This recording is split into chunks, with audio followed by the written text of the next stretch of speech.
Start Me Up, accendimi, era il 1981 quando i Rolling Stones incidevano il disco start di questa mattina. In realtà è un pezzo più vecchio, è il 75, ma solo nell'81 trovarono le idee giuste per completarlo. Amiche e amici miei, ma non dall'avventura, buongiorno, siete sulle magiche onde di Radio Libertà. Questa è la rassegna stampa, io sono Antonino Danna e questa è la puntata di oggi, venerdì 16 di maggio dell'anno del Signore 2025. Cominciamo subito la nostra trasmissione. Vi ricordo, date il sangue, in ospedale serve sempre, salverete vite umane.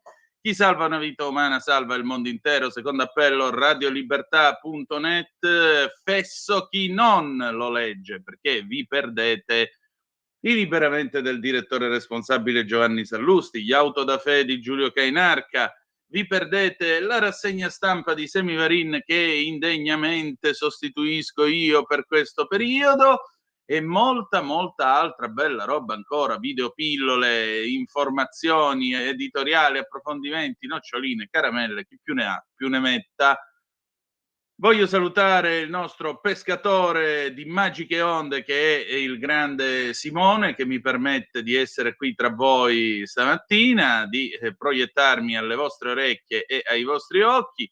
E che dire di più, che cominciamo, va a dire, la nostra rassegna stampa. Incrociamo come sempre alle solite coordinate 340 670 9659 per le vostre zappe o WhatsApp che dir vogliansi, oppure, se preferite, ma quando lo dirò io, cioè dopo le 9, il telefono 029294 7222 se volete intervenire attraverso il magnifico strumento ideato da Antonio Meucci. Ma adesso partiamo subito con la rassegna di stamattina, rassegna che peraltro vede temi consueti, potremmo dire, dal momento che abbiamo l'Ucraina, la legge elettorale di cui parla il Fatto Quotidiano, il caporalato, una vera e propria piaga e, se mi posso permettere, un vero e proprio scandalo. Vedrete poi che cosa ha scritto Carlo Cambi sulla Verità. E poi ancora il delitto di Garlasco e abbiamo, ahimè, un altro ennesimo femminicidio. Comunque, cominciamo con le agenzie. ANSA, eccola qua, Ucraina, insulti, Mosca-Kiev, a Istanbul il vertice degli assenti, Trump, tutto fermo se non vedo Putin. Starmer, Putin dovrà pagare il suo rifiuto della pace, colloqui nelle prossime ore tra le delegazioni russa e ucraina. Mosca non è seria, la replica, sei un clown. Indagano i carabinieri, trovata morta in un villino a Fregene, uccisa con 15 coltellate, indagata la compagna del figlio. Ancora il delitto di Garlasco, un sms della cugina di Chiara Poggi, mi sa che abbiamo incastrato Alberto Stasi. Un testimone nel 2007, vide una ragazza in bici con un'asta. Ancora gli scontri, rientrati a Roma dalla Libia oltre 100 italiani, nuove manifestazioni a Tripoli contro Dbeiba. Purtroppo la Libia è sempre più una polveriera. Di spalla, la vedete, Lega, Sardone e Vannacci, nuovi vice di Salvini. C'è un ritratto di Silvia Sardone sul Corriere della Sera. La BBC, vediamo che cosa c'è all'estero. Trump e Putin, dice il segretario di Stato Marco Rubio, sono i due personaggi essenziali per fare un passo avanti nei colloqui di pace per l'Ucraina. Il segretario di Stato americano dice di non avere delle grosse aspettative per i colloqui di pace Ucraina-Russia che si stanno tenendo in Turchia. Ancora la BBC si chiede, ma davvero l'Inghilterra sta rinculando verso l'Unione Europea? Il primo summit Unione Europea-Regno Unito dalla Brexit si svolgerà lunedì, ma sarà un summit della resa come temono i conservatori o invece, per come la vede Starmer, un esempio di serio pragmatismo? Ah, chi lo sa. All'Eurofestival, l'Eurovision, ora si chiama Eurovision, Eurofestival era negli anni 70, si qualifica Israele tra le proteste. Yuval Rafael ce la fa ad arrivare in finale insieme a Austria e Malta. Ancora, sempre la BBC riferisce, condividendo un video che è stato girato da un medico inglese in un ospedale di Gaza, è un assoluto inferno dopo appunto un attacco israeliano. Andiamo adesso a vedere le prime pagine di questa mattina. Questa è Italia Oggi, la vediamo dopo. Prime pagine con Avvenire, il quotidiano dei vescovi. Avvenire apre con l'Ucraina, riserve sulla pace. Il Fatto, rinviato ad oggi l'avvio ufficiale del vertice. Rubio resta scettico. Necessario un incontro con Trump. Putin diserta, salta il faccia a faccia con Zelensky. A Istanbul delegazioni tecniche. Gli USA comunque ci saranno, intanto premono sull'Iran per un'intesa sul nucleare. Svolta dopo Al-Masri, Tripoli riconosce la Corte Penale Internazionale, ricercati da arrestare. La telefonata, Meloni al Papa, l'Italia sostiene gli sforzi per le tregue, ancora le carceri, il Presidente del Senato, appoggio alla proposta di Giachetti, Italia Viva, la russa ora si impegna per l'anticipo di fine pena. Fotonotizia, centropagina, eccolo qui, il futuro Papa, Perù, l'aiuto a chi scappava dal Venezuela, il ricordo dei migranti, Prevost sempre con noi, ne scrive la bravissima Lucia Capuzzi che sta facendo un giro del Perù per conto di Avvenire. Lavoro irregolare, caporalato dai super alle borse di Valentino. Vergogna. Andiamo avanti. Il Corriere della Sera, mitico Corrierone. Oggi il vertice, insulti Mosca-Kiev, incontro in Turchia slittato di 24 ore. Raid di Israele a Gaza, oltre 100 vittime. Gli USA vicini all'accordo con l'Iran sul nucleare. Zelensky, la loro è una delegazione farsa. La replica, pagliaccio. Trump, senza di me Putin non tratta. La Premier, bene gli sforzi del Vaticano, Meloni sente Papa Leone insieme per la pace, poi da Riyadh agli Emirati cambia lo scenario, gli affari, la diplomazia, il Golfo che piace a Donald, ancora il voto dell'8 e 9 giugno, scrive Carlo Verdelli, referendum, il dovere civico, non l'obbligo di partecipare. La prima volta in Italia la Coppa America sbarca a Napoli e ne vedremo delle belle. Garlasco, la gemella K, l'abbraccio, l'SMS, così abbiamo incastrato Stasi. A Fregene, Civitavecchia, Reggio Emilia, altre 3 donne uccise, una strage senza fine. Fotonotizia doppia, tennis, Jasmine vince in rimonta, Yannick schianta Rud, oggi Musetti Alcaraz, impresa di Paolini e in finale è Sinner, ma sembra Tyson.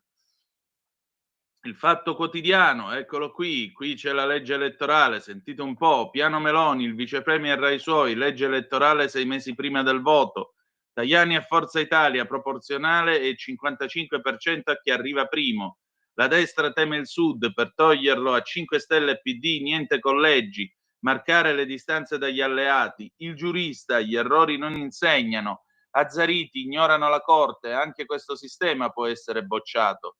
Dopo le denunce di depistaggi sulle stragi antimafia, le destre si vendicano sui 5 Stelle, via la legge per fare fuori Scarpinato. L'Università di Salerno, l'Ateneo dei figli, Cirielli e De Luca.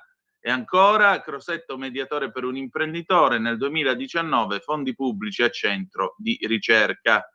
Andiamo avanti con il Giornale che apre anch'esso con l'Ucraina, summit a Istanbul, insulti e accuse, pace lontana tra Mosca e Kiev. Putin non c'è, Zelensky, farsa russa, Cremlino, un clown. Di spalla, vento in poppa, successo italiano, la Coppa America sbarca a Napoli. Fotonotizia centropagina, anche qui Garlasco, delitto di Garlasco, l'SMS della K, abbiamo incastrato Stasi. Poi in alto, violenza a Torino, assalto pro palla al Salone del Libro, assedio agli ingressi per censurare un libro sull'antisemitismo. Questa è la loro democrazia e tolleranza. Il Tempo, Coppa America. Scusate. Titolo geniale, perché poi io li leggo prima della diretta, però non me ne rendo conto fino a quando non li leggo in diretta ad alta voce. Scusate, piglio la rincorsa, lo rinfaccio. State a sentire che titolazzo che fa il Tempo oggi. Coppa America. Cosa unisce la Coppa America? Il Papa Stelle e Strisce, l'asse Meloni-Trump, la gara coi campioni neozelandesi sbarca in Italia dopo decenni di tentativi. Roma torna al centro del mondo tra vertici globali con l'Iran e diplomazia vaticana. E l'Europa alla ricerca di ruolo parla solo di fascismo e scatta photo opportunity. porterà, pensate, la Coppa America porterà la ricchezza sul territorio, arrivano 700 milioni per Luna Rossa, una sfida da giocare in casa. Figlioli, sono 25 anni che facciamo le nottate per Luna Rossa, almeno io. Vi prego, fate qualcosa, vedete di vincerla sta cacchio di Coppa. Ancora la denuncia del ministro Bernini, gli affosse cervelli Schlein e Landini boicottano i ricercatori italiani. Il capitano ridisegna la Lega, Vannacci e Sardone, nuovi vice di Salvini, il generale convinco anche gli scettici. Il sottosegretario Butti, l'AI, cioè l'intelligenza artificiale, strumento potente ma va governato, l'Italia è prima nell'UE. Il caso in Campidoglio, cambiare il nome a Via Nazionale, follia a sinistra, poi la retromarcia. Ma si può perdere tempo con queste cose, dico io, con tutte le cose serie che ci sarebbero da fare in Italia. Il tempo di Osho, il momento più divertente della rassegna stampa. Putin e Zelensky snobbano il summit, il vertice di pace di Erdogan è un flop. C'è un Erdogan con una faccia del genere, chi me l'ha fatto fare? La prossima volta col cazzo che faccia la spesa. Date una medaglia a quest'uomo. La Repubblica, Mosca-Kiev, trattativa tra i veleni. Senza Putin anche Zelensky non va a Istanbul. Scambio di offese tra russi e ucraini, ma oggi le delegazioni si incontrano. Trump, non succederà nulla se non ci sono io. Spese per la difesa, la NATO preme sì della Germania al 5%. Ancora di spalla il tennis, Super Sinner vola, Paolini si prende la finale dei sogni. Napoli nel 2027 ospiterà l'America's Cup e poi Garlasco, la pista del DNA, spuntano nuovi audio. Infine la Libia accetta la competenza della Corte Penale Internazionale che ordina arrestate al-Masri.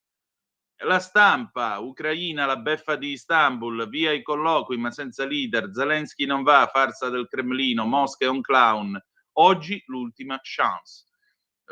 Trump, finché non ci vediamo io e Vladimir non cambia nulla, l'Europa spinge per nuove sanzioni. Ancora, eccoli qui, Bibì, Bobò e Cocoricò, Mara Venier, la Littizzetto e Fabio Fazio, sempre col suo sorriso, come diceva la buonanima di Dario Fo, da Pretone.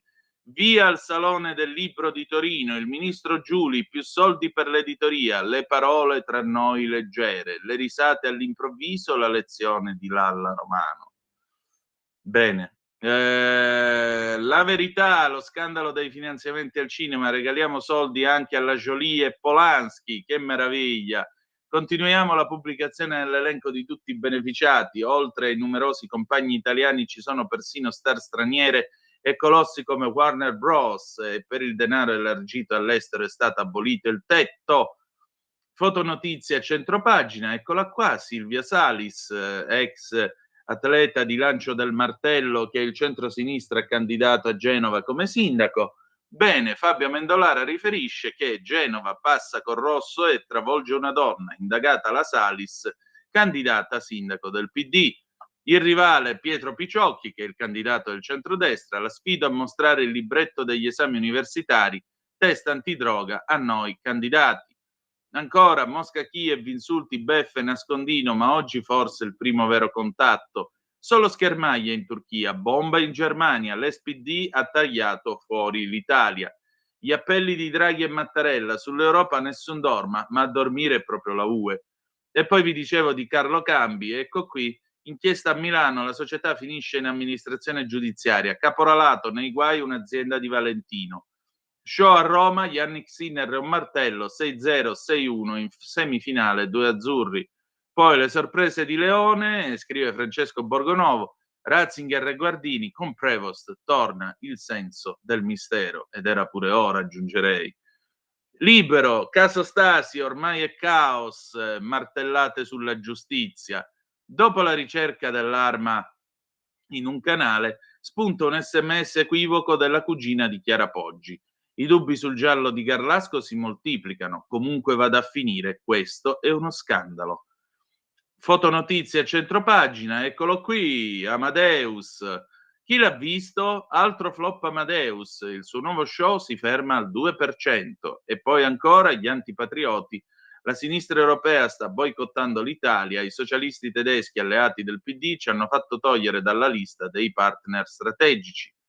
A volte delirano, nome troppo di destra, Roma cancella via nazionale, mentre Hamas perseguita i gay, l'ultima del movimento LGBT sfilata con gli omofobi, Propal. Sì, è arrivata Paolo Borchia, il capo delegazione della Lega a Bruxelles, lui i capelli ce li ha, a differenza mia, si è messo le mani tra i capelli perché c'è addirittura una lettera con cui vengono invitati i dipendenti dell'Europarlamento a prendere parte alla sfilata di Bruxelles, tanto per essere chiari. Voi che avete i capelli, mettetevi le mani nei capelli anche per me, per favore, grazie. Allora, Italia Oggi, Guardia di Finanza, lotta alle frodi digitali, Italia Oggi anticipa la circolare operativa della Guardia di Finanza per il 2025, occhio anche al rispetto delle regole della minimum tax e alla formazione di giovani per gli ambienti virtuali, ne scrive Cristina Bartelli a pagina 22. L'intervista di Alessandra Ricciardi invece, Narbone, già ambasciatore nel Golfo, Trump si porta a casa 2.500 miliardi di dollari. 2.500 miliardi di dollari. Poi abbiamo l'incontro largo consumo, quest'anno è partito con slancio, ne scrive Marco Capisani a pagina 15. Credito alle aziende, rubinetti bancari chiusi per chi non prova di aver implementato adeguate protezioni contro i cyberattacchi. Nicola Berti a pagina 6, Macron non ha più la maggioranza, teme il referendum sulle pensioni e ha contro i media. E quindi prova a fare il galletto con la supposta atomica. Ormai non ci crede più nemmeno lui quando si guarda allo specchio. Diritto e rovescio, implacabile come sempre Pierluigi Magnaschi, il direttore di Italia Oggi. Secondo un rapporto del SITE, Stockholm Institute of Transition Economics, l'economia russa si sta avvicinando al crack. La guerra costa troppo, non è più sostenibile a lungo. I dati ufficiali che mostrerebbero un paese resiliente sarebbero in gran parte taroccati. Per esempio, non si capisce come sia possibile sostenere che l'inflazione è al 9-10% quando il tasso di riferimento fissato dalla Banca Centrale è al 21. Uno spread di 11 punti non esiste in nessuna parte del mondo. Non credibile anche il deficit fiscale ufficiale al 2%. Se considerassimo anche i finanziamenti alla difesa fuori bilancio tramite sistema bancario, il citato deficit raddoppierebbe, dice l'autore del rapporto. Questa potrebbe essere una buona notizia, perché significa che per non condannare il paese al default, nel giro di qualche mese Putin dovrà accettare un accordo di pace per porre fine allo sforzo bellico. Speriamo. Che ora è? Le 7:51. Stiamo viaggiando in perfetto orario. Andiamo a vedere allora i quotidiani locali. Cominciamo con Brescia Oggi. Brescia Oggi, i numeri Istat a Brescia, 114.000 stranieri col permesso di soggiorno, ma poche nuove cittadinanze. 2 anni fa, se rapimento lampo, ora il processo, tentò di sequestrare il ragazzino, mi aveva ammazzato il gatto. Corriere del Mezzogiorno, Campania, vela, America's Cup da 1 miliardo, a Napoli nel 27 la finale dello storico trofeo, la ricaduta economica, Manfredi commissario. Corriere del Mezzogiorno, Puglia, Taranto, ex Silva, il governo accusa i PM. Corriere del Trentino, politica, Salvini contro l'impugnativa. Corriere del Veneto, Venezia e Mestre, città e sicurezza, aumentano le zone rosse e le tensioni. Corriere della Sera, Bergamo, valzer di poltrone, Camera di Commercio, si gira pagina. Corriere della Sera, Dorso di Brescia, profughi, passo indietro dei comuni. Corriere della Sera, Dorso di Milano, l'incontro, tensione sul remigration.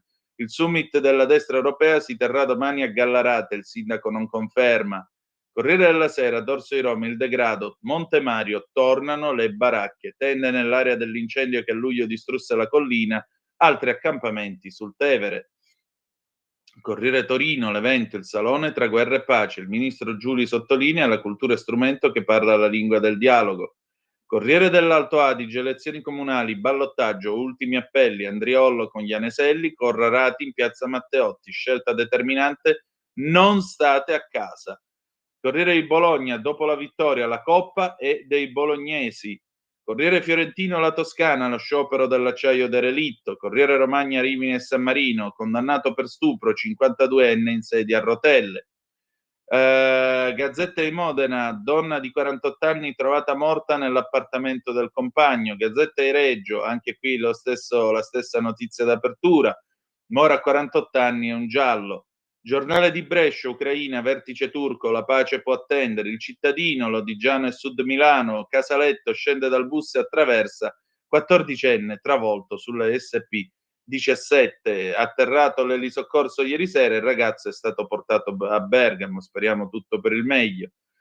Il Giornale Milano, la ricerca di Adiconsum, la città green è poco sostenibile, 6 su 10 non possono permettersela.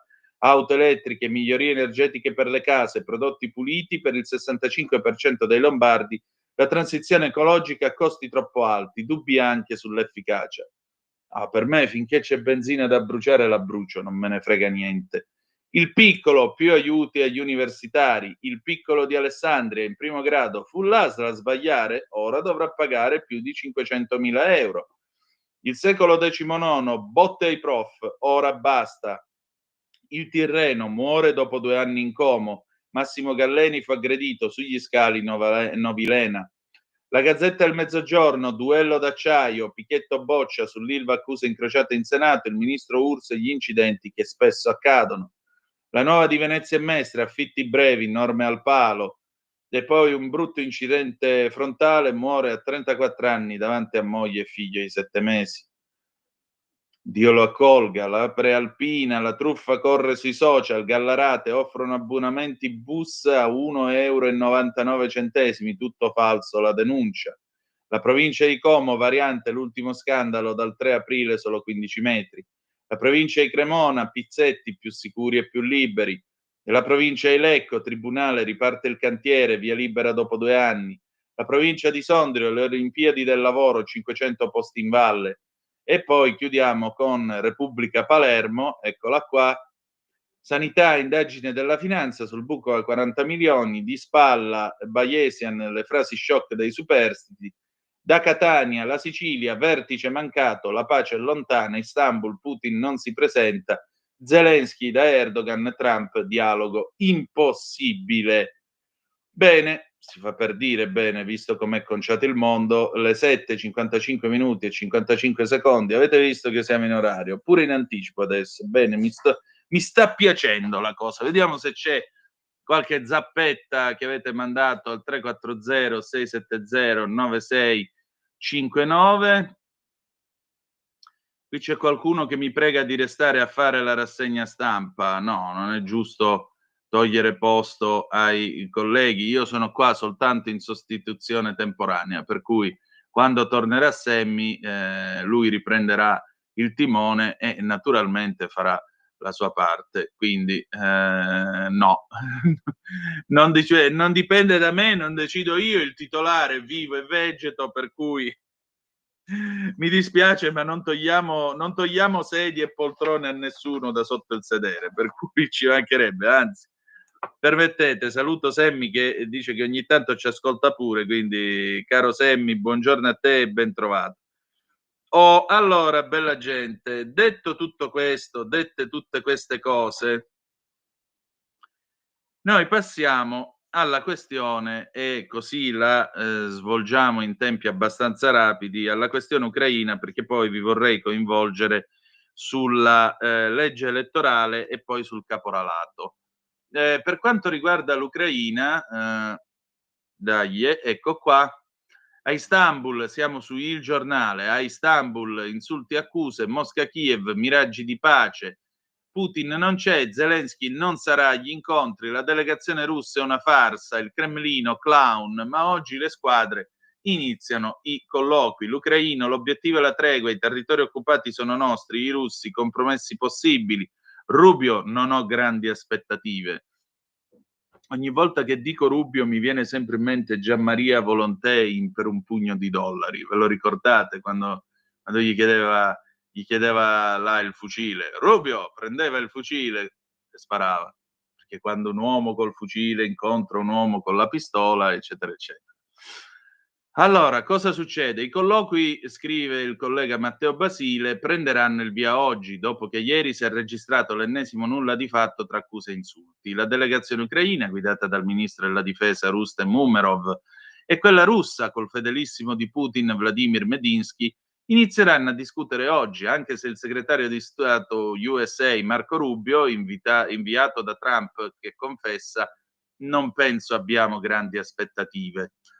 Il tutto mentre la rabbia degli Stati Uniti stessi e dell'Europa verso Mosca continua a crescere e potrebbe presto concretizzarsi nell'inasprimento delle sanzioni.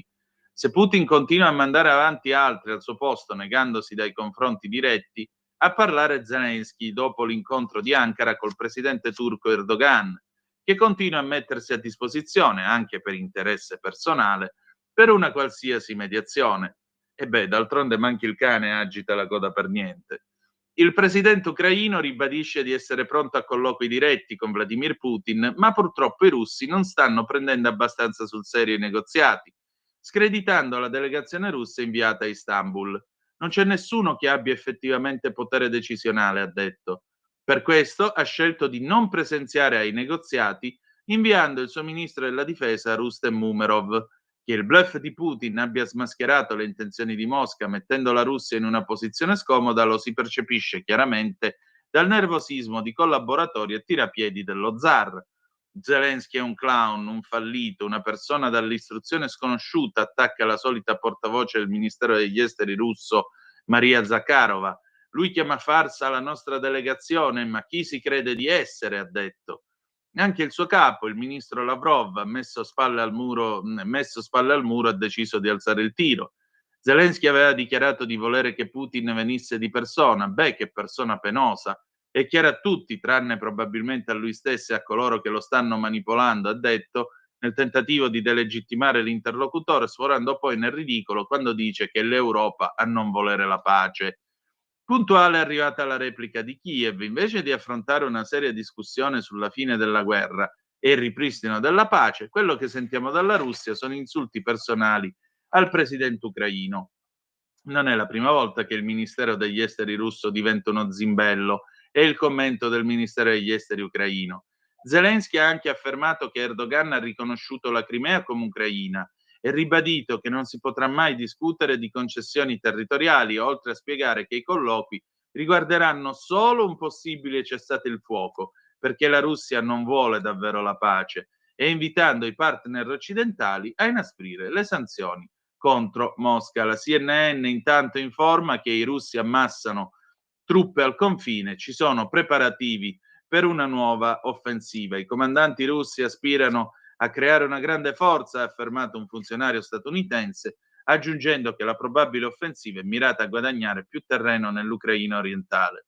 Putin cercherà di prendere tutto il territorio possibile fino alla periferia di Kiev, ha detto un secondo funzionario USA. Adesso pausa e ci sentiamo Carla Boni, Mambo Italiano 1956 e Mambo Italiano, a tra poco.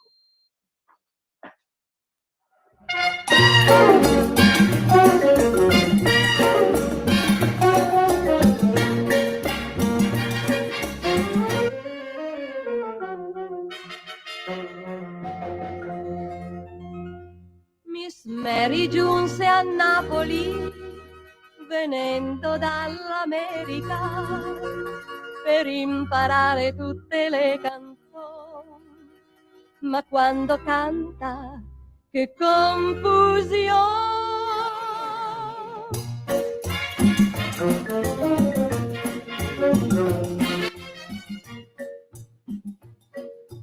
Ehi mambo, mambo italiano, ehi mambo, mambo italiano, no, non è solo siciliano, non è calabrese, non è un mambo piemontese, ma ehi mambo, no, non è tarantella, ehi mambo, non voglio mozzarella, no, mambo italiano, prova ad assaggiare pulpe, triglie e baccalà, ehi compa, gridava il giorno a tutto spiano, cambiando sempre l'italiano, ma col suo mambo lei continua sempre imperterrita a cantare soltanto ehi mambo, mambo italiano, ehi mambo italiano, no, la storia è qui finita, non è più partita partita e da noi sempre restata col suo mambo italiano.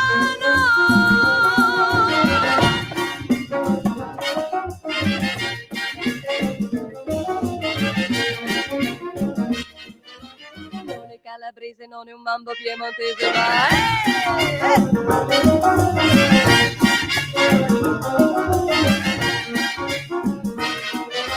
prova ad assaggiare pulpetrigli e baccalà. Già true, tu vuoi mangiare pasta e fagioli, dicendo sempre ehi bambino, non bere molto vino, poi continua sempre imperterrita a cantare soltanto ehi mambo, mambo italiano, ehi mambo, mambo italiano, sì sì sì, la storia è qui finita, non è più partita e da noi sempre restata col suo mambo italiano.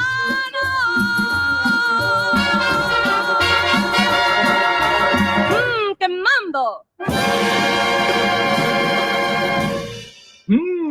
Che mambo, cantava Carla Boni nel 1956 alle 8, 4 minuti e 20 secondi qui sulle magiche onde di Radio Libertà. Non so voi, ma io quando ascolto questi pezzi degli anni 50 immagino queste lady con queste gonne a palloncino che si usavano allora, queste gonne ampie, fruscianti, che ballano su queste, come si dice, su queste piste da ballo in legno costruite alla meno peggio nei paesi. Mi viene in mente Francesco Guccini, il suo libro Croniche Epafaniche, che trovate eventualmente da Feltrinelli. Lui comincia scrivendo, dice, dopo la guerra c'era una voglia di ballare che faceva luce, ed è una cosa stupenda. Se ci pensate è una cosa stupenda. Poi nel 1956 l'Italia aveva già cominciato il boom, per carità, però secondo me quell'atmosfera, quella voglia di ballare che faceva luce nei paesi c'era e come. Roma si immergeva nella dolce vita, ma l'Italia, il resto dell'Italia era quell'Italia che ballava questo mambo italiano. E allora, le 8, 5 minuti e 30 secondi, qualcuno mi scrive delle zappe al 340-670-9659. Cara Antonino Danna, l'io continuerò a bruciare benzina, sono saltato in piedi sulla poltroncina e ho applaudito. Palesa, ti voglio sapere chi tu sei, perché ti voglio ringraziare in diretta. Comunque ieri davanti c'avevo uno con un'utilitaria di una certa marca americana prodotta in Germania e camminava a 40. Mamma mia, 40, vi rendete conto?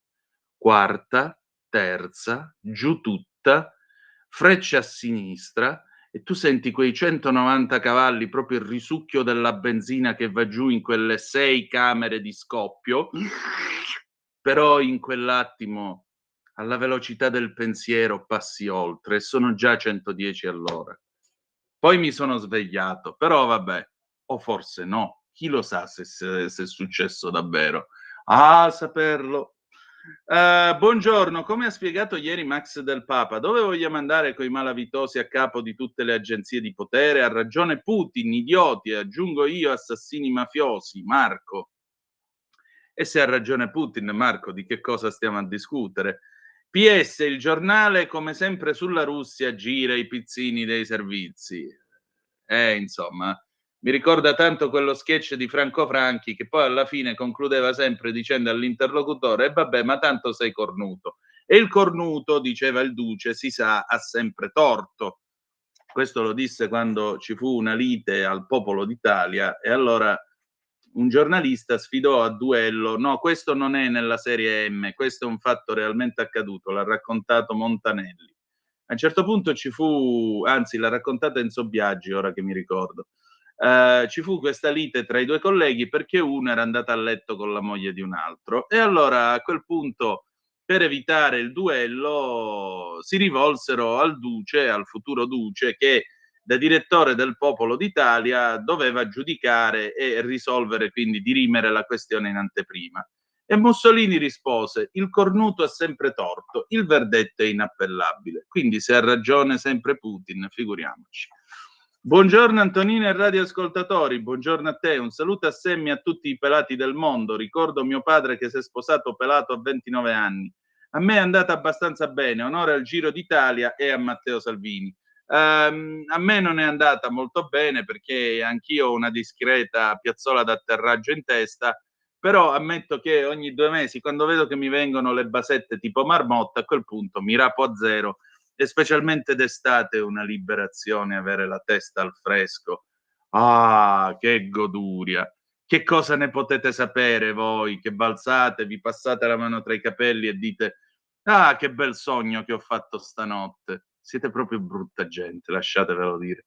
Vabbè, scherzi a parte, andiamo avanti con la rassegna e, esaurita la questione appunto, dedicata alla, vicenda, dell'Ucraina, noi procediamo con, la rassegna e andiamo a vedere appunto che cos'è. Ah no, questa ve la devo leggere perché prima di arrivare alla legge elettorale vi racconto una cosuzza. Sapete che da tempo la famiglia Savoia, no, fa ha fatto una lunga causa contro lo Stato italiano. Perché? Perché ha sostenuto che i gioielli della corona, che sono custoditi nei caveau della Banca d'Italia, siano roba loro, per cui se li devono riprendere.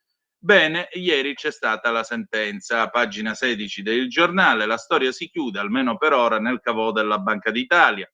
I preziosi gioielli della corona, consegnati nel giugno del 46 all'indomani della nascita della Repubblica, non torneranno nelle mani dei Savoia. E lo ha stabilito il Tribunale Civile di Roma, respingendo la richiesta degli eredi di Umberto II che ne rivendicavano la proprietà. Per i giudici si tratta di beni di dotazione della corona legati alla funzione regale e non all'eredità familiare. Tradotto, non erano gioielli personali, ma simboli del potere monarchico, quindi oggi spettano allo Stato.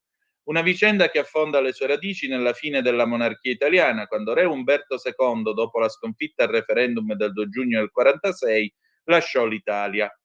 3 giorni dopo, il 5 giugno, il ministro della Real Casa, Falcone Lucifero, depositò presso la Banca d'Italia un cofanetto misterioso, sigillato e rivestito di pelle.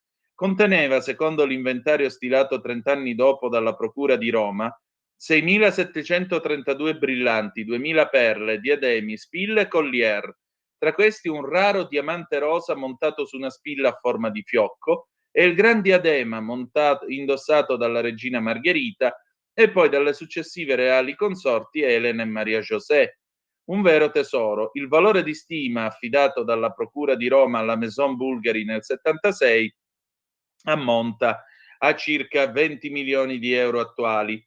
Le quotazioni di gioielli reali nelle aste di Sotheby's applicate ai beni inventariati portano l'ammontare addirittura a 300 milioncini di euro. La causa era stata intentata nel 2022 da Vittorio Emanuele di Savoia e dalle sorelle Maria Pia, Maria Beatrice e Maria Gabriella, a seguito di una richiesta formale del 21 a cui Banca Italia, allora guidata da Ignazio Visco e oggi da Fabio Panetta, aveva risposto picche. Fino ad allora avevano evitato di adire le vie legali per non attirare antipatia alla famiglia reale. Il tribunale ha respinto anche l'ipotesi ventilata dagli avvocati dei Savoia di un vizio costituzionale che avrebbe dovuto essere valutato dalla Consulta o addirittura dalla Corte di Giustizia europea. La sentenza segna un punto fermo su una disputa che per decenni è rimasta in una zona grigia tra diritto, storia e sentimento. Il verbale di deposito del 46 parlava genericamente di gioie di dotazione della corona del Regno d'Italia, lasciando aperti margini di interpretazione. Ma per i giudici non ci sono dubbi, non è invocabile nessun diritto ereditario da parte degli ex reali. La 13ª disposizione transitoria della Costituzione poi parla chiaro. I beni esistenti nel territorio nazionale degli ex re di Casa Savoia, delle loro consorti e dei loro discendenti maschi sono avvocati allo Stato. I trasferimenti e le costituzioni di diritti reali sui beni stessi avvenuti dopo il 2 giugno del 46 sono nulli. La famiglia Savoia, tuttavia, non ha opinione unanime. Aimone Savoia Osta ha bollato la richiesta dei cugini come senza senso, in quanto è la Costituzione stessa a prevedere la confisca. Di tutt'altro avviso Emanuele Filiberto, principe ereditario, secondo cui quei monili appartenevano al re come persone e non come istituzione. Una parte era frutto di regali personali e andrebbero restituiti, ha ribadito più volte, pur dichiarandosi favorevole alla loro esposizione. Eppure, tra le pieghe di questa storia, c'è spazio per un'altra domanda che molti si pongono. Perché questi gioielli non sono mai stati esposti al pubblico? Da 79 anni giacciono nei sotterranei di Via Nazionale, invisibili. Come accade per i gioielli della corona britannica, potrebbero diventare un patrimonio da valorizzare in un'esposizione permanente, magari in un museo della Repubblica. A pensarla così è anche Olina Capolino, ex avvocato capo della Banca d'Italia, che ha seguito il caso per anni. È la giusta conclusione di una vicenda delicata. Ora spero da cittadina che quei gioielli vengano finalmente esposti. Non sarebbe male, farebbero anche bei soldini col turismo, già che ci siamo. Allora, chiarita anche la vicenda a Savoia, comunque Re Umberto lasciò l'Italia il 13 di giugno del 46 per andare a Cascais in Portogallo, in esilio. Praticamente senza molto denaro appresso, praticamente. Raccontò suo figlio Vittorio Emanuele che la Fiat gli dava un'auto in fornitura gratuita perché il re non aveva nemmeno un mezzo per potersi spostare. Roberto era un gran signore, sarebbe stato un grandissimo re, che cosa ci siamo persi, ma d'altronde quando si fanno delle scelte suicide, tipo appunto appoggiare le leggi razziali, catapultare il paese in un'avventura senza ritorno come la guerra e tutto il resto, per semplice acquiescenza, come fece Sciaboletta, questo è il risultato e non ci si deve lamentare. Allora, vi stavo dicendo della legge elettorale alle 8:14 e 50 secondi, ecco qua il Fatto Quotidiano. Legge elettorale, ditemi voi che cosa ne pensate. A fine legislatura, Tajani allerta Forza Italia, Meloni vuole proporzionale e premio al 55%. Una legge elettorale proporzionale con premio di maggioranza del 55% alla coalizione per evitare l'ingovernabilità del caso probabile in cui il centro-sinistra unito dovesse vincere nei collegi del centro-sud. Da fare negli ultimi mesi prima del voto della primavera del 27 e questa, secondo quanto risulta al Fatto da fonti a conoscenza della questione, la rivelazione che il vice premier e leader di Forza Italia Antonio Tajani ha fatto martedì mattina in una riunione con i responsabili dei dipartimenti del partito nella sede di San Lorenzo in Lucina. Un vertice convocato per parlare di come rilanciare il partito e prepararsi alla stagione elettorale delle regionali, ma soprattutto delle politiche del 2027. Durante la riunione è stato fatto il punto sulle prossime iniziative, a partire dalla segreteria nazionale del 27 maggio, e sulla strategia per far crescere ancora Forza Italia. Nello specifico, il sottosegretario alla presidenza del Consiglio Alberto Barachini ha letto un sondaggio relativo all'elettorato azzurro, sottolineando la difficoltà di ottenere voti dalle fasce più basse della popolazione. Mentre Tajani ha chiesto di migliorare la comunicazione e il raccordo con i coordinatori regionali, perché spesso tra centro e periferia non passano le iniziative di Forza Italia, ha detto. Ma il vice premier azzurro ha fatto anche un ragionamento politico più ampio legato al partito. Forza Italia al momento non si schioda dall'8-9% e per salire ancora è necessario differenziarsi dagli altri alleati su alcuni temi cari agli azzurri, come l'europeismo. Non è un caso, infatti, che lo stesso giorno Tajani abbia fatto un discorso molto pro Unione Europea alla Fondazione De Gasperi e abbia polemizzato con Meloni sulla scelta di non partecipare al vertice dei volenterosi a Kiev. Perché non è andata? Chiedetelo a lei, ha risposto. Il giorno dopo, mercoledì, c'è stata una telefonata di chiarimento proprio con la Presidente del Consiglio.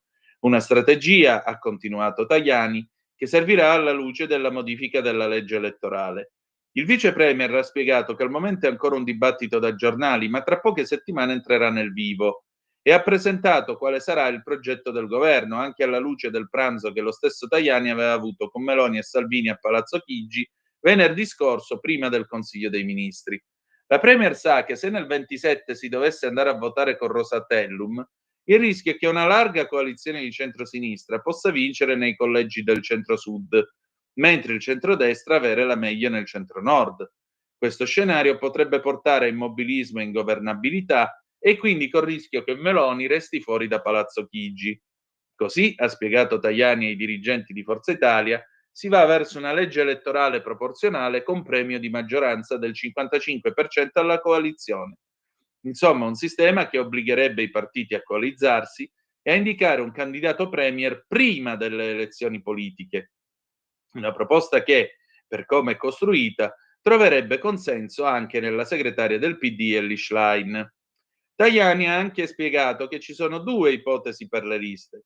Una prevede il ritorno alle preferenze tout court, l'altra la conferma dei capilista bloccati e poi le preferenze per tutti gli altri. Una soluzione totalmente legata alle preferenze però non convince né la Lega né Forza Italia, perché il rischio di Tajani e Salvini è di non riportare in Parlamento molti fedelissimi dei segretari, mentre Meloni, rispondendo a Matteo Renzi al Senato, si è detta disponibile. Allora, vista la cosa, hanno sentito i colleghi del FAT, il collega Tommaso Rodano, ha sentito Gaetano Azzariti, che è un eminente costituzionalista. Ignorano la Corte, anche questo sistema può essere bocciato. Cosa succede? Cosa dice Azzariti di questa legge elettorale, di questa potenziale legge elettorale? Sarebbe l'ennesima ripetizione di una prassi consolidata, piegare la legge elettorale alla convenienza del momento e all'inseguimento di un'illusoria governabilità. I sistemi elettorali invece devono essere posti a fondamento di una rappresentanza politica effettiva che si pone alla base del nostro modello di democrazia. In fondo è quello che ci ha ricordato la Corte Costituzionale nelle due storiche sentenze che hanno dichiarato incostituzionali il Porcellum e l'Italicum. Con parole molto dure la Consulta ha ribadito che la governabilità è un obiettivo legittimo, ma non può giungere a comprimere il principio fondamentale della rappresentanza. Se davvero la proposta nasce dal bisogno strategico di rendere il centrodestra meno vulnerabile nei collegi del Sud, siamo molto lontani da qualsiasi logica istituzionale, nel solco dell'opportunismo del passato. Se è vero infatti che tutti, comprese le attuali opposizioni, hanno pensato in molte occasioni alla legge elettorale in modo strumentale, il centrodestra ha però fatto scuola. Non possiamo dimenticare come fu definita la legge del 2005 dal suo stesso autore Roberto Calderoli. Una porcata. Ecco appunto, risponde Azzariti. Noi ora dovremmo imparare dai disastri del passato, poiché le leggi elettorali sono il riflesso di una certa idea di democrazia. Prima di scriverle bisognerebbe aver chiaro che il modello democratico, quale modello democratico si vuole perseguire. L'Italia, inseguendo l'illusione della governabilità assoluta, ha prodotto leggi incostituzionali e governi fragili. A quale sistema ci si può ispirare? Quello tedesco offre una lezione utile. Oggi la Germania ha chiari problemi politici, ma questi non sono legati alla sua legge elettorale, che garantisce una rappresentanza con una distribuzione proporzionale dei seggi e responsabilizza i partiti attraverso collegi uninominali piccoli, ma soprattutto prevede patti di coalizione solidi basati su negoziati seri e dettagliati. In Germania i governi durano nel tempo anche se composti da forze eterogenee perché si fondano su un'intesa politica chiara. In Italia invece le coalizioni sono deboli e infedeli da sempre. Il primo governo Berlusconi durò 7 mesi, poi fu affossato da Bossi. Prodi fu affossato da Bertinotti. Oggi Salvini è una minaccia per la Meloni. Dal punto di vista tecnico, quali sono le criticità dell'ipotesi Tajani? Intanto manca un elemento essenziale, la soglia per accedere al premio di maggioranza. Senza questa informazione parlare di un premio al 55% dei seggi significa poco. Se la soglia fosse troppo bassa si rischierebbe di nuovo l'incostituzionalità. La Corte ha indicato un principio di ragionevolezza, non un numero magico. Oggi, con un Parlamento ridotto a 400 deputati e 200 senatori, ogni premio pesa di più. Poi bisognerà capire la composizione delle liste. Con meno parlamentari, qualunque meccanismo che limiti la scelta degli elettori, come magari un sistema coi capilista bloccati, rischia di entrare in conflitto con i principi costituzionali.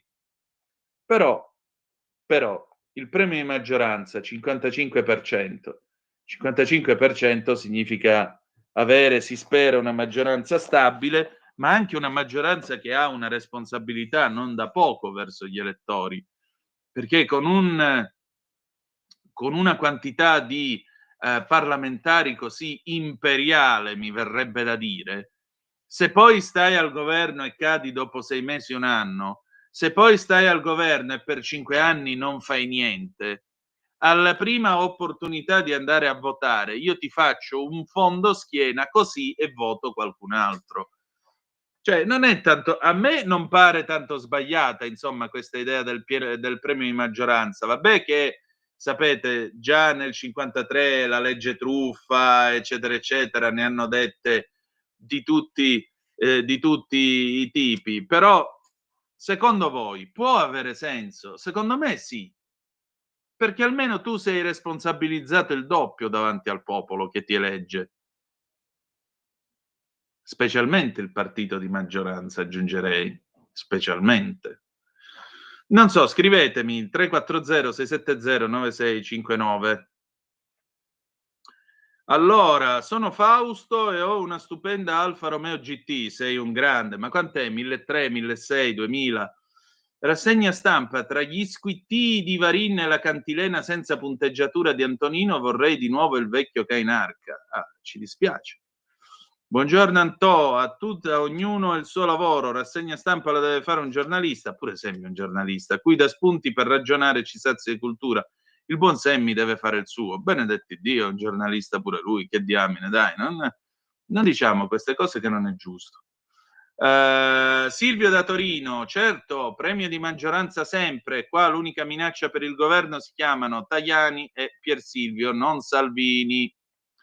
Va bene, allora vi ho ragguagliato sulla legge di maggioranza, sulla legge elettorale.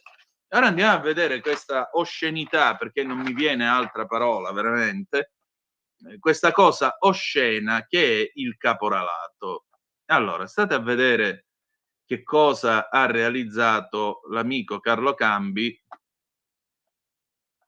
Andiamo a trovare Carlo sulla Verità, ecco qui.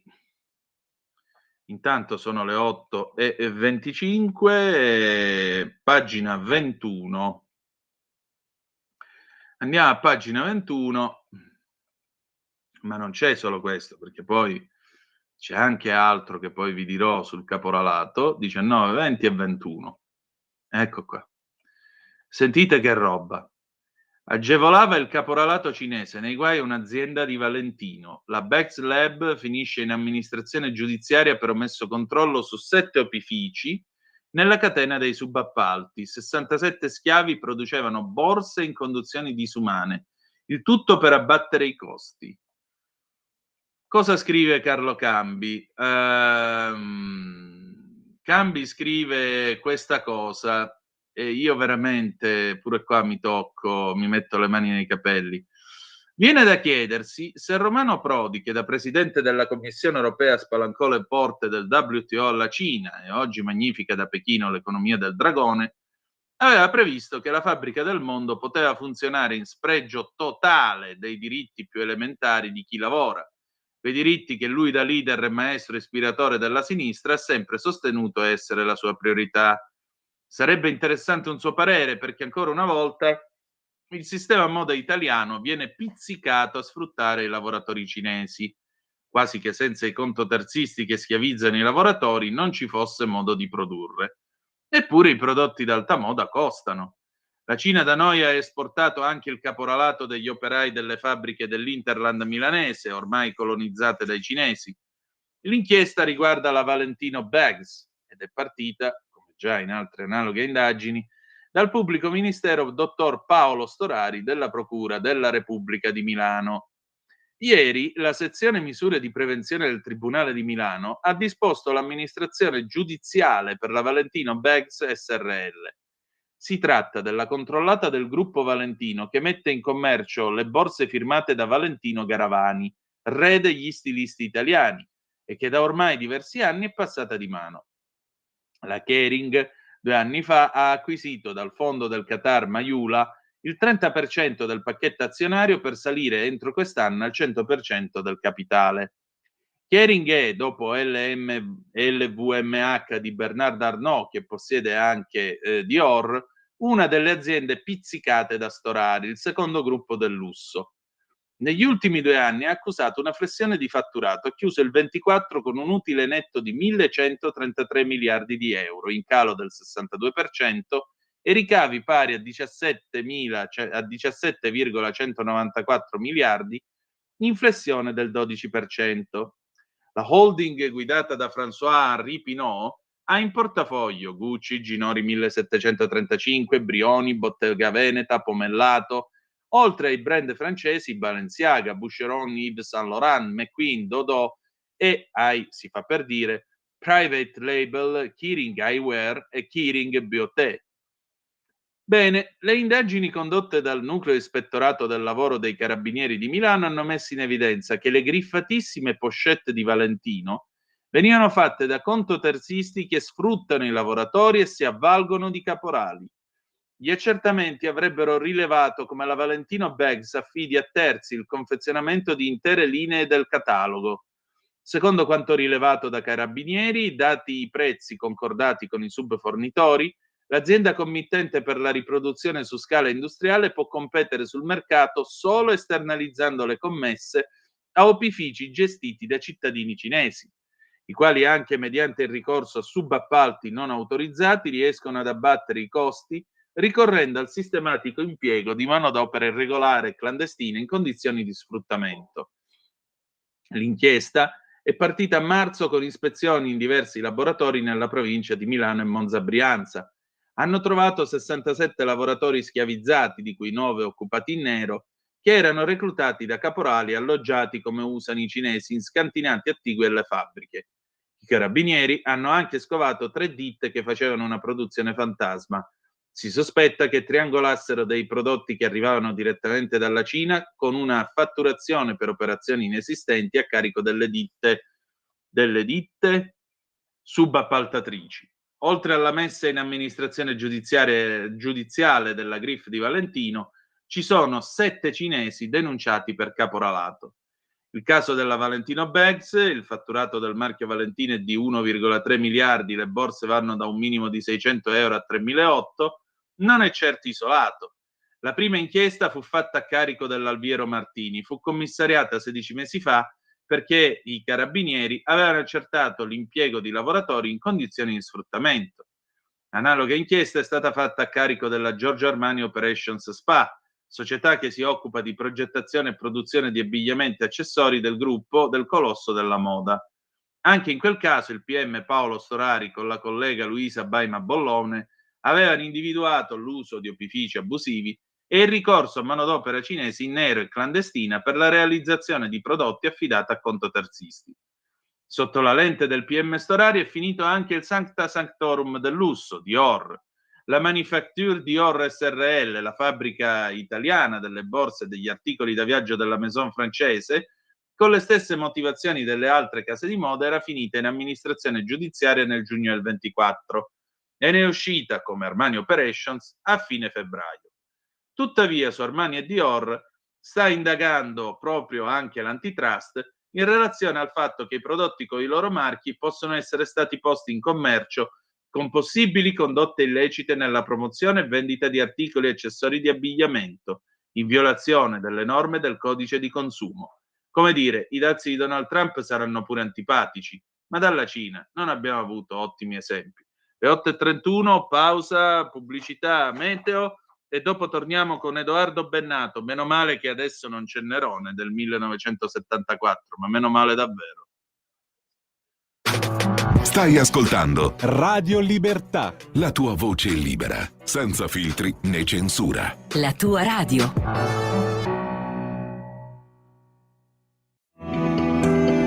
il meteo.it presenta le previsioni del giorno. Un ciclone mediterraneo è ancora in azione su parte del nostro paese, con effetti soprattutto sulle regioni meridionali. Temperature in calo. In mattinata rovesci e temporali colpiranno infatti gran parte del sud, ma anche Abruzzo e Molise, mentre sul resto del territorio andrà meglio, eccezion fatta per dei disturbi che potrebbero registrarsi su Piemonte e Liguria. Nel pomeriggio ulteriore maltempo sulle nostre regioni meridionali, con fenomeni spesso a carattere temporalesco. Tempo instabile inoltre su Sardegna e Lazio con qualche rovescio, situazione migliore con ampie schiarite sul resto del paese. Per ora è tutto da ilmeteo.it, dove il fa la differenza. Per tutti i dettagli consultate la nostra app. Una buona giornata da Alessandra Tropiano. Avete ascoltato le previsioni del giorno. Lo amiamo perché ci offre sempre le cose più buone e naturali. Linea Alberto Acerbis. Buongiorno cari amiche e buongiorno cari amici di Radio Libertà. Come la va? Spero bene, sono tanti anni ormai che noi ci sentiamo più o meno tutte le mattine. Speriamo di sentirci ancora per altri 20 anni, magari non 20 anni, facciamo 10, dai, facciamo 10 anni. Questa mattina, come mai da 20 anni a questa parte, è arrivato il momento di parlare un po' in maniera più dettagliata, più chiara, della nostra crema alla bava di lumaca Rimas. Perché adesso c'è il cambio di stagione, quindi la nostra pelle subisce uno shock termico. La pelle è un organo del nostro corpo umano, noi la pensiamo così, la crema, quando pensiamo alla gestione della pelle, non la crema che dimostra 20 anni in meno, ma chi se ne frega, chi vuole dimostrare 20 anni in meno. Poi lo sapete che non potrete dimostrare 20 anni in meno con una crema. Voi e noi possiamo solo usare un prodotto importante, biologico, come la crema Rimas, in soluzione all'80% di bava di lumaca, quindi allantoina, collagene, elastina presenti all'interno, sono i mattoni della nostra pelle, olio di argan, burro di karité, aloe vera, acido ialuronico. Parliamo di una formulazione straordinaria. Usatela adesso che in primavera prurito, psoriasi, dermatiti, cuperose, rughe, scottature dopo un giorno di sole, abrasioni, prima di andare a letto. Mettete sul viso la nostra crema Rimas. Davvero capirete dopo poche applicazioni che sarà la vostra pelle a farvelo capire, più elastica, colorito più sano, il prurito. Insomma, la nostra crema Rimas questa mattina è in offerta a 35 euro. 35 euro. Come? 35 euro. E il trasporto non c'è. Trasporto gratuito stamattina in tutta Italia. Non lasciatevi scappare l'occasione. Chiamate 030 68 44 08. Crema alla bava di lumaca eudermica biologica Rimas per le pelli più sensibili e più delicate. Stai ascoltando Radio Libertà, la tua voce libera, senza filtri né censure, la tua radio.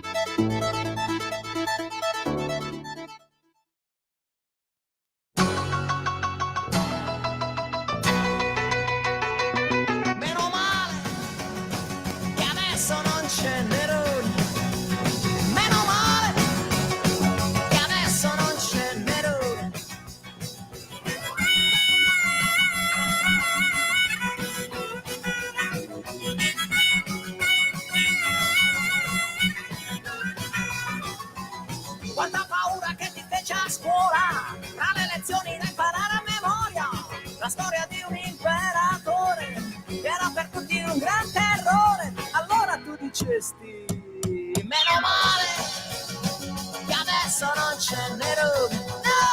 No, meno male che adesso non c'è Nerone.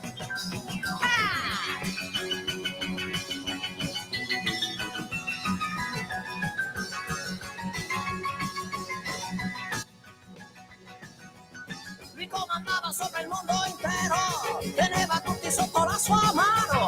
La storia dice forse verità, che alla fine incendiò la città. Meno male che adesso non c'è Nerone.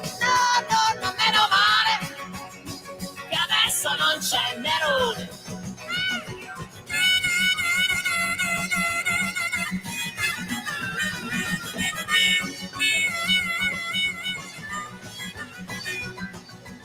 E dalle feste che organizzava c'era il bel mondo ed anche lui suonava. Gli altri hanno aperto senza protestare, se non aumentava le tasse da pagare. Meno male che adesso non c'è Nerone.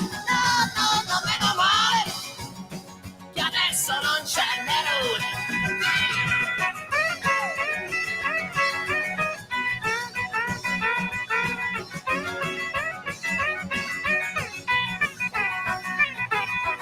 Però in fondo ci sapeva fare, e per distrarli dalle cose serie ogni domenica li mandava in ferie. Tutti hanno allo stadio a farli divertire. Meno male che adesso non c'è Nerone. No, meno male che adesso non c'è il Nerone. No, meno male che adesso non c'è il Nerone. Meno male che adesso non c'è il Nerone.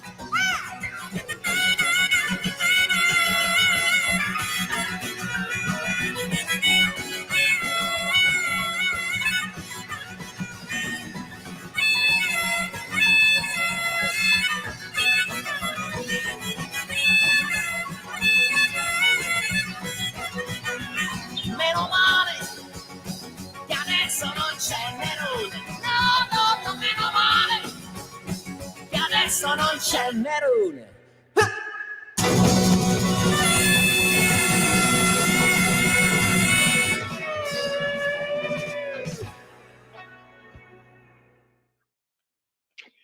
Oh, e meno male che adesso non c'è Nerone alle 8, 38 minuti e 48 secondi. Questo era l'immenso Edoardo Bennato nel lontano 1975. E allora, eccoci qua. Andiamo a dare un'occhiata alle altre zappe che avete mandato al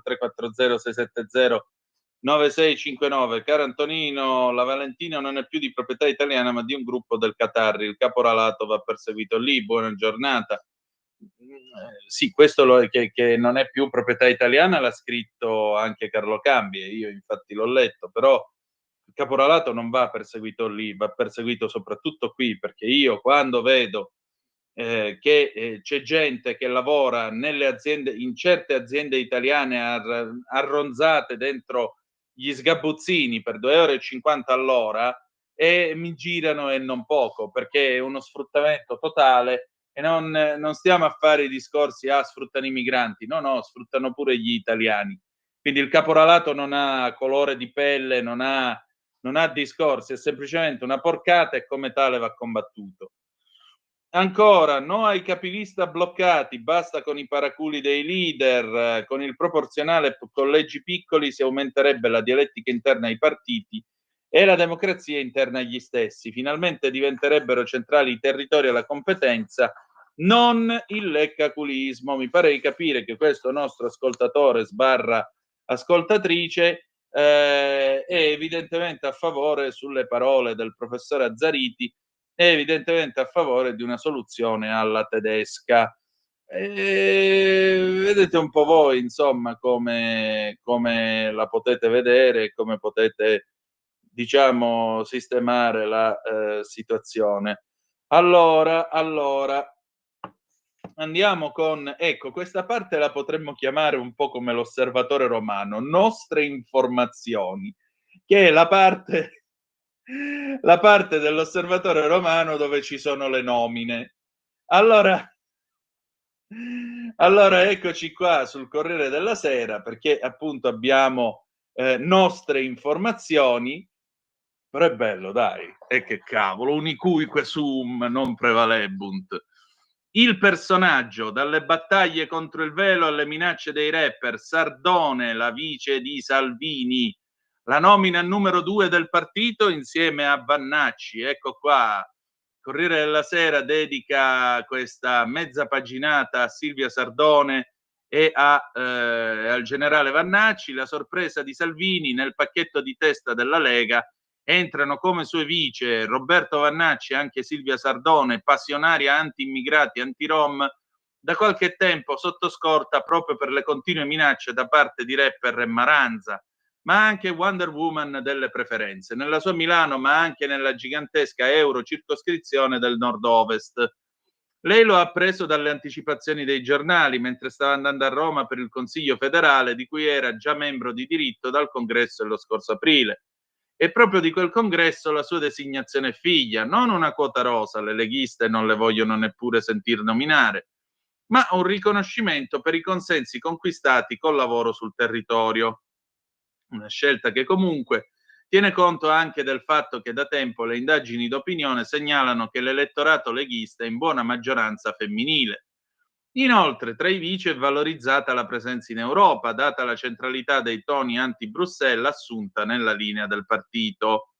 Lo stesso Vannacci, del resto, ha promesso un gran lavoro sul territorio, anche se lo scorso 6 aprile ha preso la tessera della Lega, l'impegno sarà targato Vannacci Team.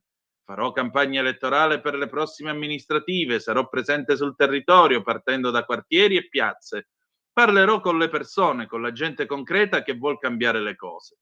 Una promessa di impegno sul territorio che è un'implicita risposta anche a coloro che dentro la Lega non sono mai andati matti per la fisionomia del generale e soprattutto per la sua carriera folgorante. Da fuori della Lega, commenta l'ex capogruppo e segretario lombardo Paolo Grimoldi, e il regalo ai militanti storici, dopo anni di gazebo sotto la pioggia a distribuire volantini e attaccare manifesti. Ma al Consiglio leghista nessuno ha detto una parola sul neo vice segretario. Interpellato sul tema, il ministro Giancarlo Giorgetti risponde sfiorando la tautologia. Se lavorerà bene, saremo soddisfatti. In realtà, l'ingresso del generale nel pacchetto di testa della Lega era stato già in qualche modo metabolizzato. Al congresso di Firenze, nello stesso giorno, l'Assemblea leghista aveva approvato l'aumento del numero dei vice di Salvini e Vannacci aveva preso la tessera con Alberto da Giussano. La vera sorpresa è stata Silvia Sardone, non perché la possibilità non fosse mai circolata, ma fin qui il nome di Vannacci aveva monopolizzato la scena. Sardone nasce in politica con Forza Italia, da cui si è staccata nel 2018 per approdare alla Lega. Attivissima sul territorio e in televisione, le sue posizioni anti-immigrazione l'hanno messa al centro di costanti minacce e insulti, a partire da quelle del rapper Baby Gang, oggi agli arresti domiciliari per una sparatoria a Milano nel 2022. Da qui la protezione delle forze dell'ordine all'europarlamentare. Il federale di ieri ha anche fissato la data del raduno di Pontida per il 21 di settembre, quindi segnate in agenda.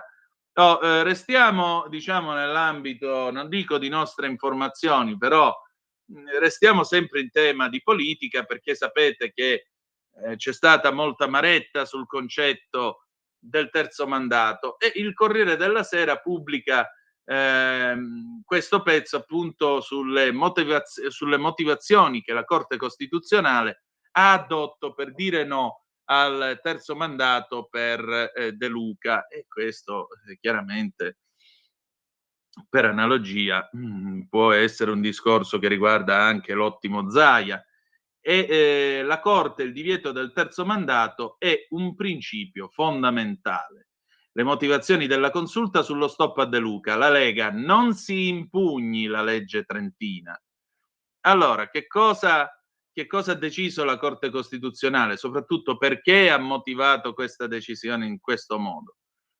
Il terzo mandato per i presidenti delle regioni è contrario alla Costituzione. Lo ha ribadito la consulta, che ieri ha depositato le motivazioni della sentenza numero 64 comunicata già il 9 aprile, quella che ha bloccato la possibilità di una terza candidatura ai presidenti della Campania Vincenzo De Luca e del Veneto Luca Zaia. La sentenza dice con chiarezza: il divieto è subito operativo. La consulta si riferisce alle regioni a statuto ordinario per adesso. A breve, tuttavia, il divieto costituzionale potrebbe essere esteso anche alle regioni a statuto speciale. Lunedì prossimo, infatti, è previsto che il governo si apre il conflitto tra governo e regione Trentino-Alto Adige a statuto speciale, appunto. Il Consiglio dei Ministri potrebbe impugnare davanti alla consulta la legge della regione guidata da Maurizio Fugatti. Lunedì 19 maggio è il termine fissato per l'impugnazione. La decisione della Corte in proposito dovrebbe avere una via facilitata. Il problema nasce all'interno della maggioranza. Da sempre la Lega, infatti, si è dichiarata favorevole al terzo mandato per i governatori, a maggior ragione che in questo caso il presidente del Trentino è un leghista. Il resto della maggioranza è invece dichiaratamente contraria. Salvini ha voluto esplicitare il suo parere: non ho la più pallida idea di cosa voglia fare il governo, ma mi auguro proprio che non impugni la legge del Trentino, ha detto infatti il leader leghista, rispondendo alle domande dei cronisti a margine di un convegno in Senato. È il leghista Roberto Calderoli che, come ministro degli affari regionali, dovrà portare la legge del Trentino sul tavolo di Palazzo Chigi. Lui che la sua contrarietà all'impugnazione l'ha già espressa, sostenendo che la legge va bene com'è. Il governo è deciso ad andare avanti, come conferma Elisabetta Casellati, ministro delle riforme, che, anticipando l'intenzione dell'esecutivo di impugnare la legge, ha spiegato: La questione è capire se le leggi di regione a statuto speciale che parlano di terzo mandato debbano attenersi alla normativa nazionale oppure possono avere la possibilità di una determinazione diversa. Io ritengo di no, però questo è il quesito che sottoponiamo alla Corte. Simone, dovremmo avere al telefono adesso la senatrice Elena Murelli, quindi qui Parlamento. Qui Parlamento.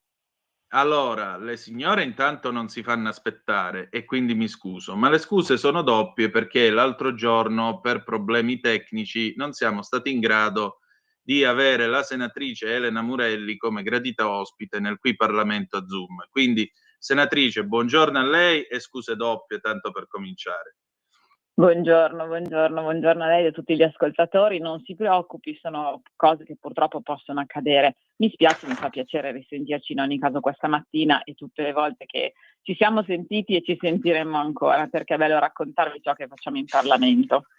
Grazie e ben trovata. Allora, senta, questo benedetto articolo 46 della Costituzione, ieri raccontavo ai nostri ascoltatori che era lì che dormiva sonni tranquilli dal 1° gennaio del 1948, cioè la partecipazione dei lavoratori agli utili e anche alla gestione delle fabbriche. Ecco, finalmente che cosa è successo? Mi pare che ci sia un provvedimento importante in materia. Sì, esattamente, sono partita proprio da questo articolo che ho citato nella mia dichiarazione di voto in aula per dire che era lì dormiente, spesso dimenticato, e questo articolo cita proprio la partecipazione dei lavoratori alla gestione delle aziende. Ecco allora che abbiamo approvato un provvedimento nato alla Camera e approvato completamente in Senato, quindi è diventato legge, per la partecipazione dei lavoratori agli utili di impresa. È un atto importante verso un modello di economia più equo, più moderno e naturalmente che permette direttamente la partecipazione alla vita produttiva, garantisce stabilità occupazionale e dialogo naturalmente tra gli imprenditori e i lavoratori in un'ottica di sinergia. Questo modello nasce anche ed è affermato in altri paesi come la Francia e la Germania. Dal punto di vista politico nasce da un disegno di legge della Lega, a prima firma di Riccardo Molinari, a cui ha dato il contributo anche Luigi Sbarla della CISL, quindi c'è stata una collaborazione. Poi sono stati presentati altri disegni di legge, è stato adottato un testo base unico con una votazione unitaria ed ecco perché è approdato poi al Senato per la sua approvazione finale. Che cosa prevede dal punto di vista tecnico questo disegno di legge? Stabilisce che le imprese possono riconoscere una quota dei lavoratori attraverso accordi aziendali o territoriali, con una disciplina che garantisce la trasparenza, la sostenibilità e la volontarietà.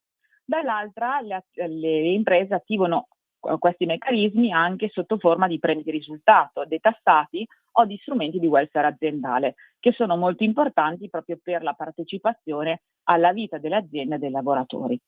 Inoltre, il provvedimento consente l'erogazione degli utili sotto forma di partecipazione azionaria o quote, aprendo la strada a un coinvolgimento diretto anche dal punto di vista patrimoniale della vita dell'azienda.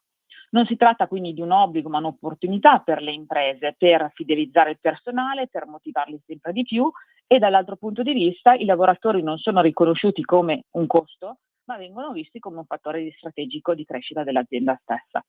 Quindi dare la possibilità ai lavoratori di partecipare agli utili di impresa non significa solo riconoscerne il merito, ma significa anche rafforzare sempre di più questo legame tra i lavoratori e gli imprenditori su cui si fonda naturalmente il tessuto produttivo delle aziende, specialmente poi considerando che cosa? Considerando che il nostro tessuto imprenditoriale è formato per il 97% da piccole e medie imprese. Alcune volte capita che purtroppo non c'è il ricambio generazionale. La persona ha fondato l'azienda, è cresciuta tanto, non ha purtroppo avuto figli, non ha nipoti a cui lasciare l'azienda va bene, ma poi non si sa che cosa succederà dopo.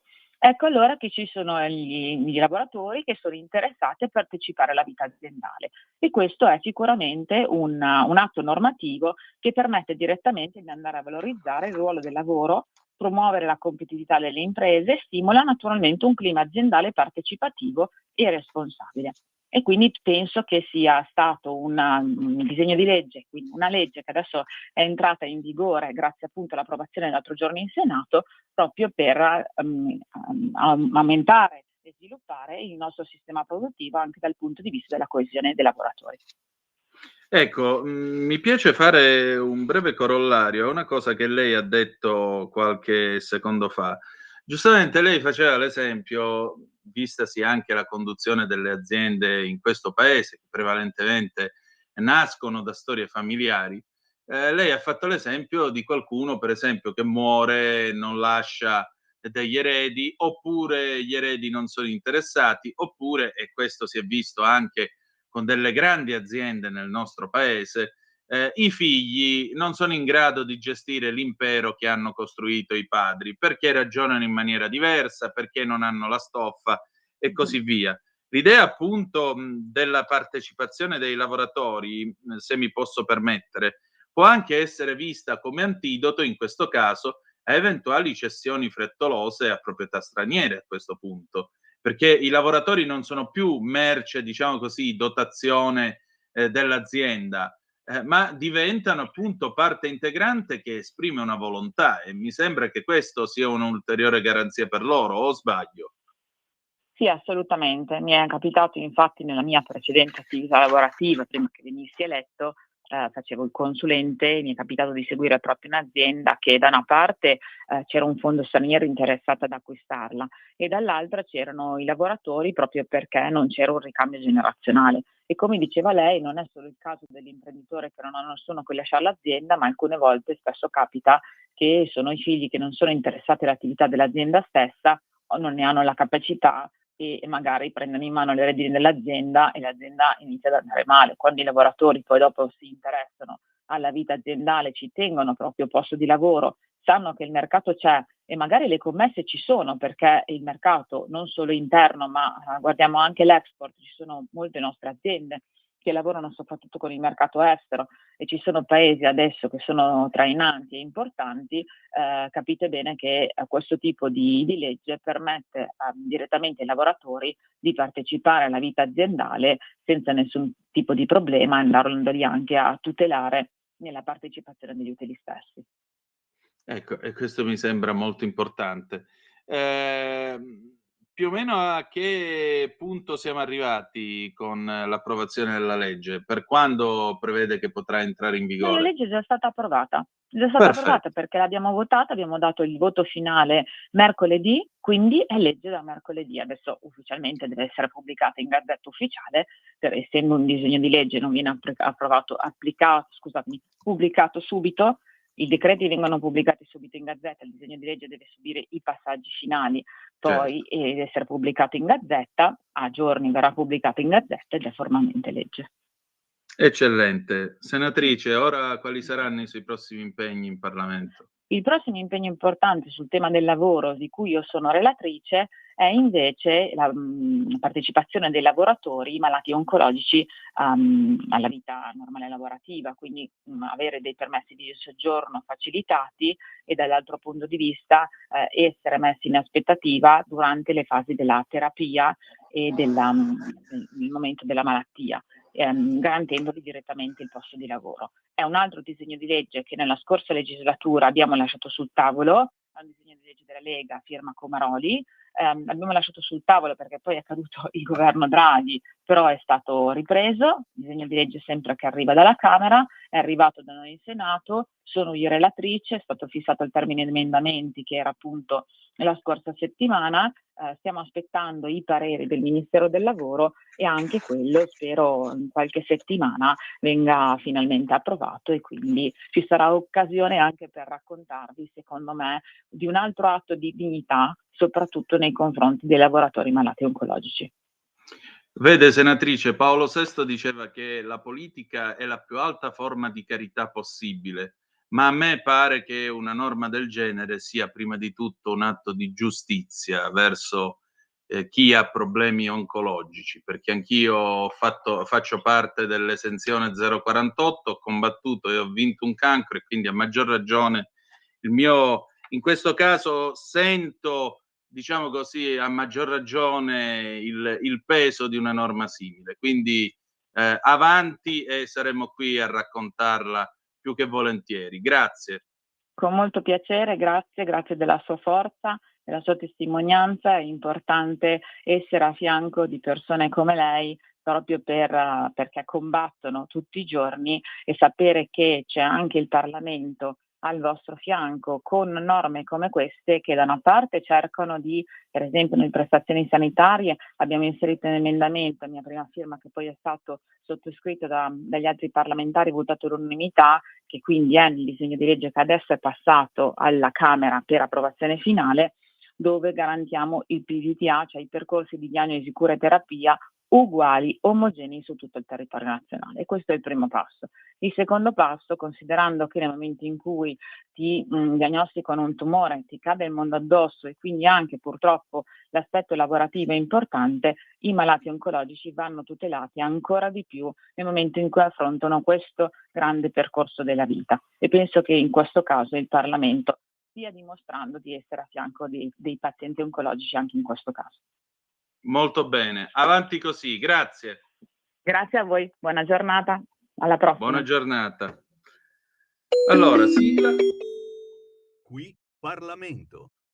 Bene, allora, visto che sono le 8 e quasi 59 minuti, noi ci fermiamo, pubblicità, poi torniamo e facciamo un patto. Io vi leggo le ultime news su Garlasco, dopodiché 0292947222, il telefono è aperto, a tra poco.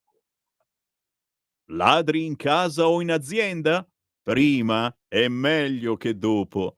Oggi la soluzione si chiama Dialogos e passo subito la parola e do il benvenuto alla ditta Sicurbet, tecnologie per la sicurezza. Un saluto a te e a tutti gli ascoltatori.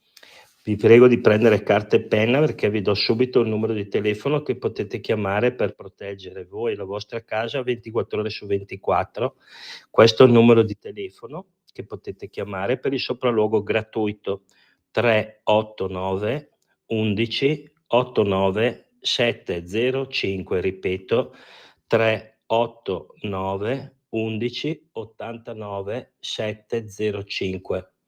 Vi ricordo che io rappresento Sicurbet, tecnologie per la sicurezza, siamo produttori dell'antifurto Dialogos, progettato e costruito interamente in Italia, antifurto che può gratuitamente essere collegato alle forze dell'ordine di zona, ovviamente previa vostra richiesta.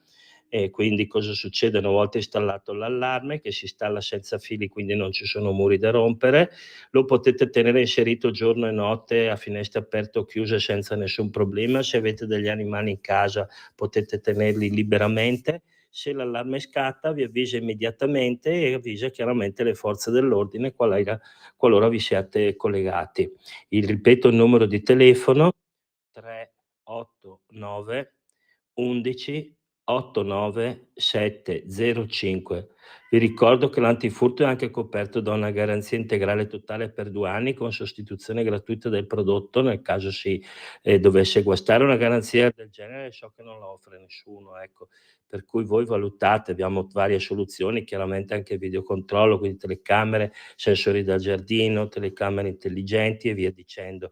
Vi ripeto il numero di telefono che è 389 11 89 705. Un saluto a tutti e ricordatevi sempre che prima è meglio che dopo. Ladri in casa? Installa Dialogos 389 11 89 705. Dialogos è l'antifurto senza fili che ti permette di stare in casa con l'allarme inserito, anche ai tuoi amici animali. Chiama il numero 389 11 89 705. Antifurto Dialogos e sei protetto 24 ore su 24. 389 11 89 705. Sicurbet. Prima è meglio che dopo. Stai ascoltando Radio Libertà. la tua voce libera, senza filtri né censura. La tua radio. Bene, le 9, 2 minuti e 12 secondi qui sulle magiche onde di Radio Libertà. Antonino Danna al microfono con voi. Permettete, voglio salutare le sorelle e i fratelli dell'esenzione 048. Vi abbraccio tutti, indistintamente, e avanti senza paura, avanti, che è la cosa più importante. Bene, detto questo, passiamo a Garlasco e francamente non lo so, vi giuro, io non so che cosa pensare di questa storia. So che cosa pensare di tutti quelli che hanno ovviamente straparlato sulla famiglia di Chiara e giustamente la famiglia Poggi ha querelato qualcuno di questi personaggi che ha sentito il dovere di esternare al mondo il suo pensiero, quando alle volte basterebbe semplicemente tenere la bocca chiusa e non andare a rimestare nel dolore di una famiglia, perché loro fanno i blogger, loro fanno gli opinionisti, ma i Poggi da 18 anni non hanno una figlia che gli torna a casa la sera. Questa è la differenza tra gli opinionisti del web e la famiglia di Chiara Poggi, per cui io sto con la famiglia Poggi e li saluto con molto rispetto e con molto affetto. Detto ciò, rispuntano le gemelle K che si erano rese famose al tempo perché avevano pubblicato questa fotografia, sto fotomontaggio dove c'erano loro due con la povera Chiara. Una delle due aveva scritto anche un servizio per un noto settimanale, non voglio farne il nome, raccontando il suo rapporto con Chiara. Insomma, avevano avuto un momento di, non diciamo popolarità, ma diciamo di attenzione mediatica. Libero oggi che cosa scrive? In cerca della verità, i dubbi sul martello recuperato nel canale dal decreto dei PM, i quesiti dell'indagine. Non è stato confermato il ritrovamento dell'attrezzo e per il giudice che condannò Stasi, quello sparito da Casa Poggi, sarebbe incompatibile con l'arma del delitto. I sospetti su Sempio, le mosse dei magistrati, una guida per chiarire l'inchiesta. L'unica certezza, scrive la collega Claudia Osmetti, è che di certezze ce ne sono ancora pochine. Il caso Garlasco, l'inchiesta bis, l'eco mediatica, poi testimoni, le perquisizioni, i ritrovamenti dopo 18 anni. Ma di preciso, attorno all'omicidio di Chiara Poggi, per il quale è già stato condannato in via definitiva il suo fidanzato Alberto Stasi, che cosa sta succedendo? Oggi è il giorno dell'incidente probatorio davanti al giudice per le indagini preliminari di Pavia, Daniela Garlaschelli. Per la consulenza genetica sul DNA trovato sulle unghie della vittima e pare riferibile ad Andrea Sempio, nuovo indagato in questa inchiesta bis. Soprattutto però sono i giorni di Tromello, paesino divenuto ormai famoso per il suo canale setacciato. Iniziamo da qui. Non si sa con precisione che cosa i militari abbiano recuperato in quel piccolo corso d'acqua. Al principio si è pensato all'attizzatoio di Casa Poggi, ma mamma Chiara l'ha escluso categoricamente, ce l'abbiamo ancora noi. Poi è circolata la voce di un martello, infine la dicitura più generica di alcuni pezzi di ferro. Nessuna conferma, nessuna smentita, men che meno ufficiale, e per entrambe le indiscrezioni.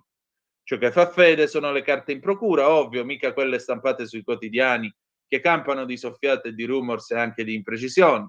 Però pure su quel fronte si sollevano dubbi che secondari non sono. Primo, qualsiasi oggetto sia stato ripescato a Tromello non è detto che sia collegato alla villetta di via Pascoli a Garlasco. Tra l'altro sono passati quasi 2 decenni dal brutale assassinio di Chiara e serviranno tante analisi di laboratorio per farsi un'idea concreta. Secondo, se anche fosse compatibile con lo scenario di quel maledetto 13 agosto 2007, non è detto che sia l'arma del delitto, arma che non è mai stata ritrovata e sulla quale si era già espresso nel 2009 il GUP di Vigevano Stefano Vitelli nella sentenza con cui in primo grado aveva assolto Alberto Stasi. Chiara è stata uccisa, sì, con ogni probabilità con una serie di colpi sulla testa, ma il martello di cui Babbo Giuseppe denunciò la scomparsa il 14 luglio del 2008 non sarebbe chiaramente compatibile, perché non aveva le caratteristiche di alcune delle lesioni riscontrate sulla vittima. È un faldone scottante quello che impegna la procura di Pavia. E il pool di magistrati che indaga ora si allarga, sale a 3 PM impegnati, perché ci sono molte attività da coordinare, tra cui quella della catalogazione dei documenti e delle prove. Montagne di carte, elementi noti ma poco valorizzati, indizi da vagliare, testimonianze da risentire. Ecco le domande per capire cosa stanno facendo il procuratore aggiunto Stefano Civardi, la PM Valentina De Stefano e la collega Giuliana Rizza. In una parola, cosa cercano i PM? Informazioni, cioè foto, filmati, file audio, appunti, chat o anche email, 20 anni fa più diffuse della messaggistica istantanea, cellulari, computer, tutto ciò che è utile a ricostruire i rapporti tra la vittima, l'indagato, Sempio, e la sua cerchia di amici, le abitudini di vita dell'indagato all'epoca dei fatti, la frequentazione di casa Poggi e ogni altro elemento utile a collocarlo sulla scena del crimine in eventuale concorso con terzi. Lo si legge nel decreto di perquisizione emanato mercoledì, l'unica fonte ufficiale a cui conviene attenersi. La tesi, suggellata anche nel capo d'accusa, è concorso in omicidio con ignoti o con Stasi. Cosa c'entra il DNA? Sotto le unghie di Chiara sono state trovate tracce di DNA riconducibili a una persona di sesso maschile. Secondo la procura di Pavia, supportata da una relazione tecnica del genetista Carlo Previdere, si tratterebbe proprio di Sempio. Per questa ragione al ragazzo, oggi 37enne, che è anche amico di Marco Poggi, fratello di Chiara, è stato imposto prelievo coatto del materiale biologico. All'incidente probatorio di oggi lavoreranno la genetista Denise Albani, commissario capotecnico biologico, e il perito dattiloscopico Domenico Marchigiani. A chi telefonò Sempio? I magistrati vogliono motivare l'attività investigativa anche alla luce, in particolare, dei tabulati telefonici dell'abitazione dei Poggi, delle sommarie informazioni assunte da Sempio e dai suoi familiari e amici. Il riferimento alle 3 chiamate che Sempio fece a casa Poggi nei giorni precedenti l'omicidio. Lui disse che cercava Marco, il fratello di Chiara, suo grande amico, che però era in vacanza coi genitori. In casa era rimasta solo Chiara. Perché quel canale? È un testimone che si sfoga nella trasmissione TV Le Iene, colui che rivela di aver visto, lo stesso giorno in cui Chiara è morta, una donna che gettava un non meglio precisato oggetto metallico nel canale di Tromello. Tromello è a pochi chilometri di distanza da Garlasco, ma soprattutto a Tromello c'è la casa di proprietà della nonna delle gemelle K, che sono le cugine di Chiara. Luci puntate, scrive sempre Libero, sulle gemelle K. Abbiamo incastrato Stasi. Emerge un equivoco SMS inviato da Paola a un amico, ma è da valutare nel contesto, dal fotomontaggio alle testimonianze contro Stefania, spesso chiacchierate, ma mai indagate. E allora andiamo a vedere un po' che cosa c'è. Ecco qua. I nomi delle gemelle K rimbalzano di nuovo nell'indagine sul delitto di Garlasco avvenuto il 13 agosto 2007, dopo un presunto SMS, WhatsApp e 2 testimonianze. Mi sa che abbiamo incastrato Stasi, avrebbe scritto Paola a un amico in uno dei 280 messaggi che secondo il settimanale giallo sarebbero agli atti della nuova indagine nella procura di Pavia. Una frase che fuori dal contesto potrebbe avere significati differenti, ma che comunque, se confermata, avrebbe un peso non da poco, soprattutto se abbinata ad altri eventuali SMS o audio dello stesso tenore e argomento. A far parlare delle gemelle K, come erano state soprannominate dalla stampa 18 anni fa, in questi giorni era stato però anche il racconto di un testimone intervistato dalle Iene e poi sentito in procura un paio di mesi fa, il quale avrebbe spiegato d'aver visto 4 ore dopo l'assassinio la gemella Stefania trascinare un pesante borsone all'interno della corte di una casa di Tromello, quella dei suoi nonni paterni che all'epoca era abitata dal fratello Cesare K, in vacanza in Croazia il giorno dell'omicidio, 5 chilometri da Garlasco, e poi avrebbe udito un tonfo in acqua. Ecco perché 2 giorni fa carabinieri e vigili del fuoco hanno indagato il canale che passa a fianco delle case del piccolo paese in cerca dell'arma del delitto, dove hanno trovato materiale ritenuto interessante. A convincere gli inquirenti a dare il via all'operazione pesa però anche l'abbinamento a una diversa testimonianza del 2007 nella quale veniva coinvolta anche lei, Stefania K.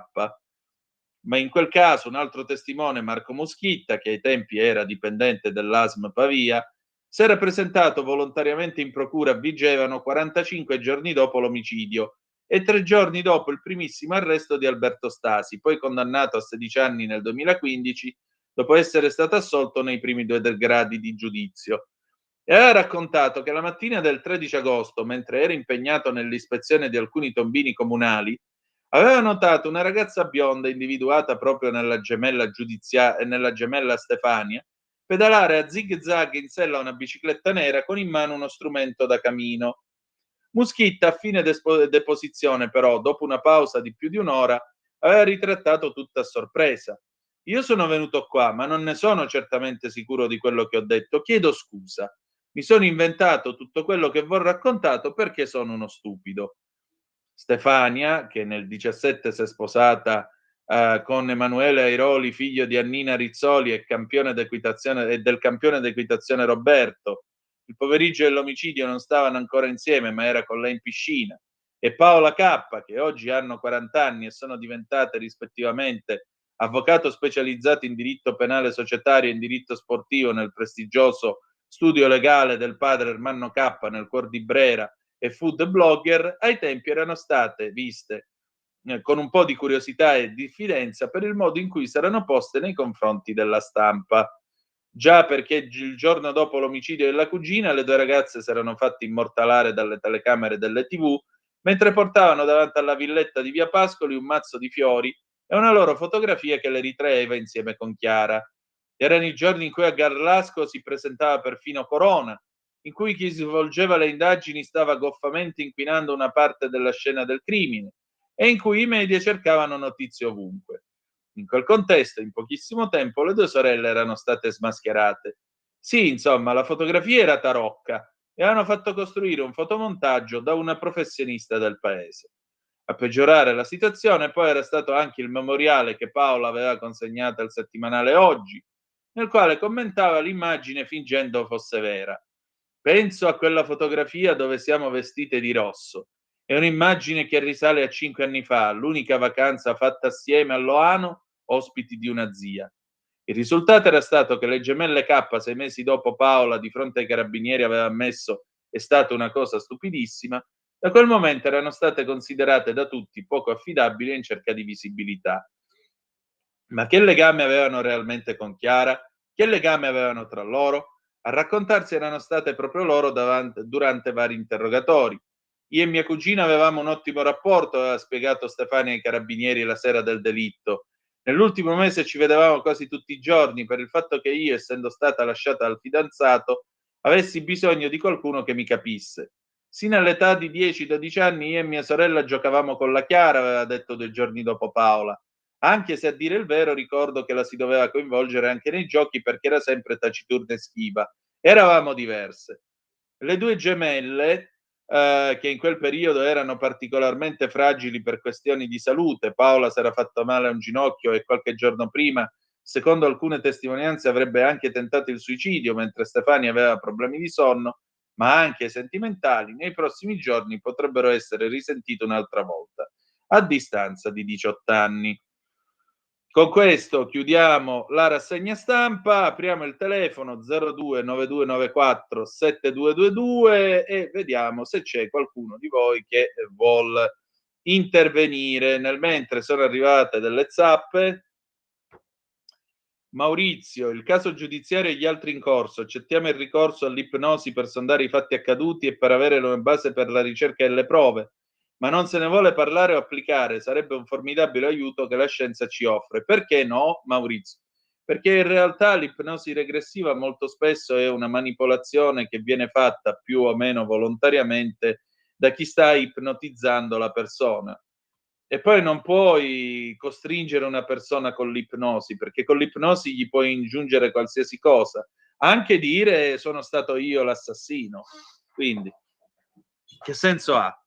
La partecipazione dei lavoratori all'azienda ai ruoli dirigenti sarà da vedere la loro preparazione e se verrà fagocitato tutto da rappresentanti sindacali che conosciamo oggi, più o meno accolti dai lavoratori. Pensateci, Maurizio.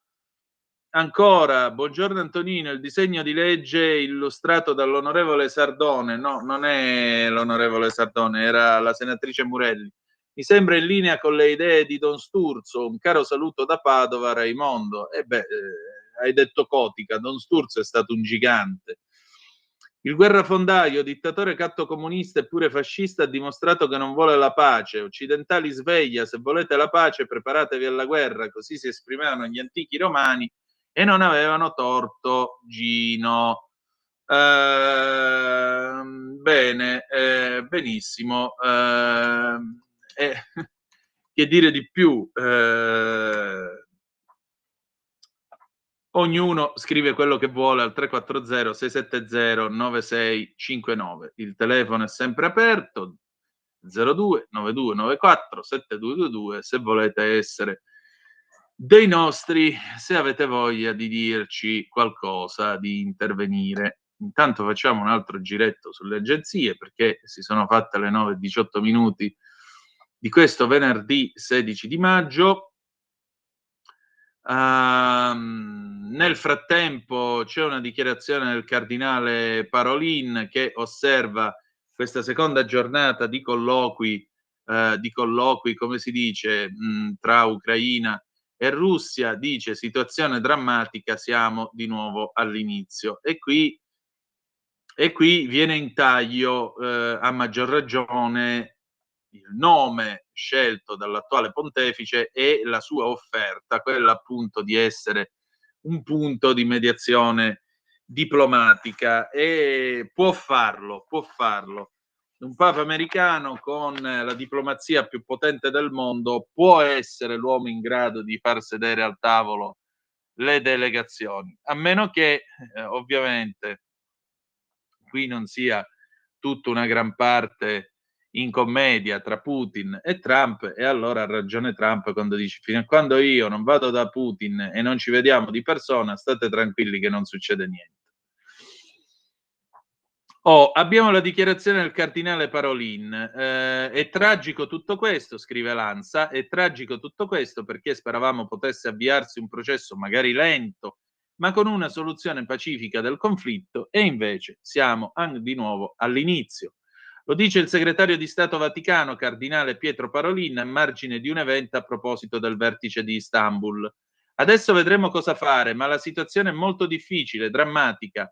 Il Papa intende, ha aggiunto, eventualmente mettere a disposizione il Vaticano, la Santa Sede, per un incontro diretto tra le due parti. E non è la prima volta, tra l'altro, che la mediazione vaticana sventa delle guerre o, diciamo così, aiuta la composizione di controversie internazionali. Sotto Giovanni Paolo II, per esempio, nel 1978-79 ci fu la composizione della disputa sul canale di Beagle tra l'Argentina e il Cile di Pinochet, che altrimenti erano pronte a entrare in guerra. Già si erano schierate le marine rispettive delle due nazioni, pronte per attaccarsi e scannarsi l'un l'altro. Allora, Giovanni, eccolo qui. Buongiorno Antonino, ciao Giovanni. Ieri il giornalista delle Iene che ha fatto il servizio su Garlasco in un'intervista ha detto che l'SMS abbiamo incastrato Stasi non esiste. Ma infatti la collega di Libero ha scritto chiaramente: i giornali campano di rumors e indiscrezioni, quindi è molto probabile che non ci sia agli atti questo SMS, vedremo. Roberto da Monza, buongiorno Antonino, buongiorno a te Roberto. Riguardo a Garlasco, quell'oggetto che è stato portato in bicicletta da una delle due gemelle, poteva essere una stampella, dato che una delle due aveva una gamba ingessata? Potrebbe anche essere, ammesso che la ragazza in bicicletta fosse una delle due gemelle, perché no? Però la domanda che io ti pongo dopo è: come fai ad ammazzare una persona che in realtà Chiara Poggi stava bene, non era in grado, non aveva difficoltà nella deambulazione, ma tu che hai la stampella pigli e cominci a dargliela in testa e quella sta ferma a farsi dare i colpi di stampella in testa fino a quando non muore. Mi sembra un po' azzardata come ipotesi. Lorenzo da Monza, ciao Lorenzo. Tutto quello che viene proposto dalla CGIL non deve essere preso in considerazione. un sindacato fasullo, colui che lo rappresenta è malato di protagonismo, ovvero Capitan Fracassa. Diciamo che Landini negli ultimi tempi ha usato un linguaggio francamente, non diciamo censurabile, però che lascia molto perplessi quando si parla di rivoluzione, ma poi la rivoluzione in Italia, cioè vi giuro, io quando sento questi qui che parlano di rivoluzione mi fanno tanto ridere, mi fanno tanta tenerezza. L'Italia è quel paese nel quale la rivoluzione si fa sempre col permesso dei carabinieri. Quale rivoluzione? Non ce n'è rivoluzione in Italia. L'Italia è il paese del Gattopardo, non è il paese della rivoluzione. La rivoluzione l'hanno fatta i francesi tagliando la testa al re. Noi non siamo gente che fa queste cose.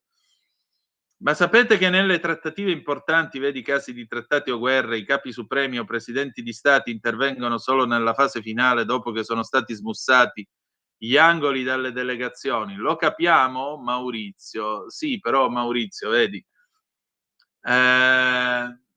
certi paradigmi storici stanno cambiando anche per il fatto che con l'ascesa di leader che puntano molto sulla loro figura personale, vedasi Trump, vedasi Putin, vedasi Xi Jinping, lo vedete quando andiamo a vedere, quando io vi faccio vedere la pagina di Xinhua, l'agenzia stampa cinese, ma lo vedete che di spalla sul lato destro della homepage di Xinhua c'è Xi in my eyes, cioè tutta l'apoteosi e il panegirico sulla personalità del nuovo grande timoniere della Cina.